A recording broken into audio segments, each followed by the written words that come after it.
oversight. He should have kept him back a little bit to threaten these sideline players.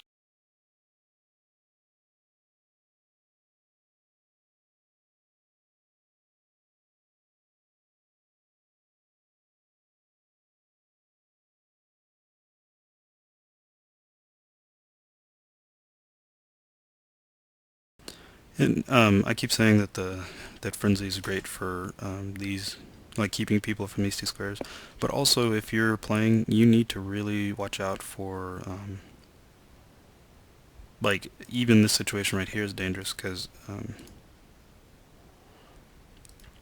like a couple of pushes in, like just one push in this direction means that you're in that danger zone. So not only can you not have people in these like these two squares, but also you have to worry about people pushing you into those two squares and then getting blitzed.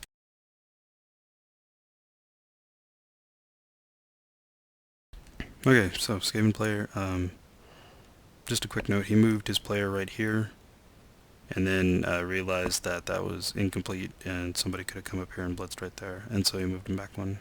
Good play. Whenever you, I know I keep saying this, whenever you build a cage or some type of screen, make sure that there's no like easy, simple way to get to, or to get a tackle zone onto the ball.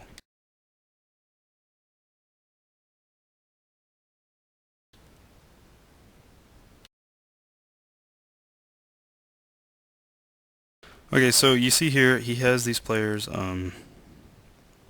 I guess in a rather dangerous position. Oh, but here comes the backup.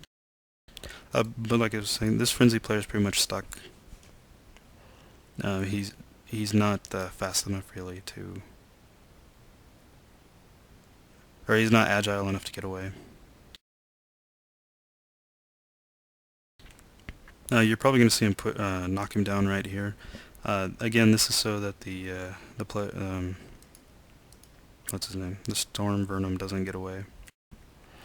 Because like frenzy is a great skill, but if you can keep them from using that effectively, then you're doing a pretty good job.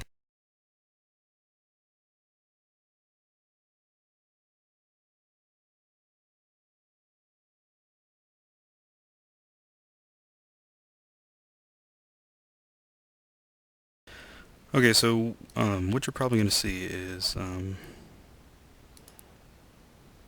okay, he's going to come beat up rats, which is always a good idea. When you're playing Skaven, go for the injuries, which is, there's the payoff. Yeah, he's going to move somebody, yeah, right here. Okay, so if you look here, the Skaven player's not coming this direction. Even if he, this is a really strong setup.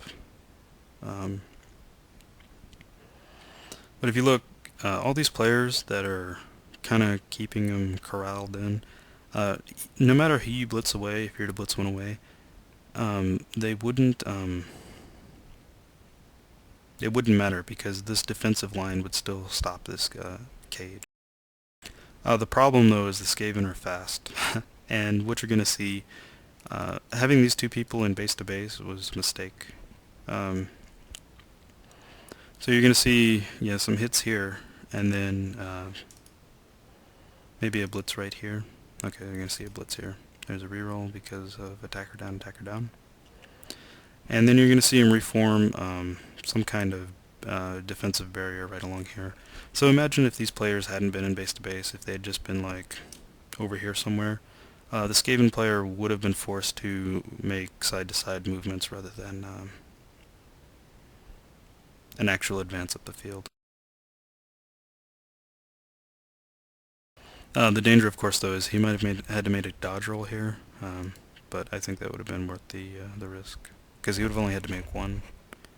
And if he falls down, I mean, this guy's not really doing anything over here right now, anyways. But I know that this this blitzer could have been more effective, I think.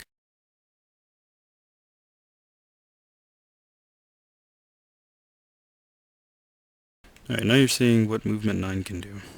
Yeah, he's just going to build a nice little...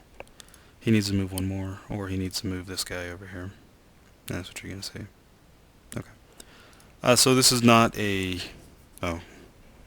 See, here comes the problem with trying to push people away from a cage. Sometimes you can't get them all up the corners. But if you look, this situation is not too bad. Like, he has a screen over here to keep this bunch of elves out. But at the same time, he's not strong enough to push his way through by himself. I guess he could maybe hit this rat. And this guy's not quite fast enough, I don't think, to get around. Let me see. 1, 2...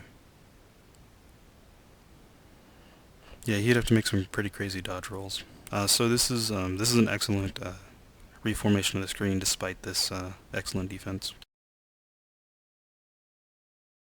Again, this is all excellent play, and I hope to play this well myself one day.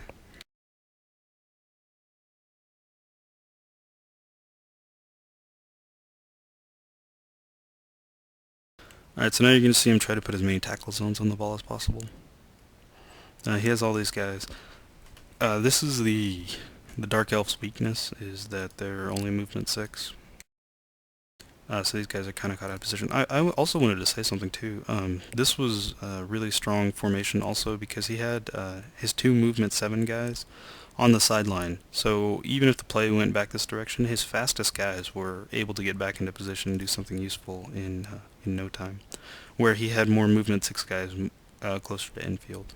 So that's just top play. Check that out.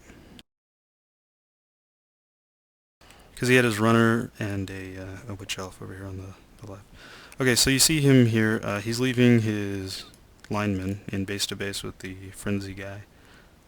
It doesn't negate him, but at the same time, the Skaven player, he has to see a really big reward in order to try to make a dodge away.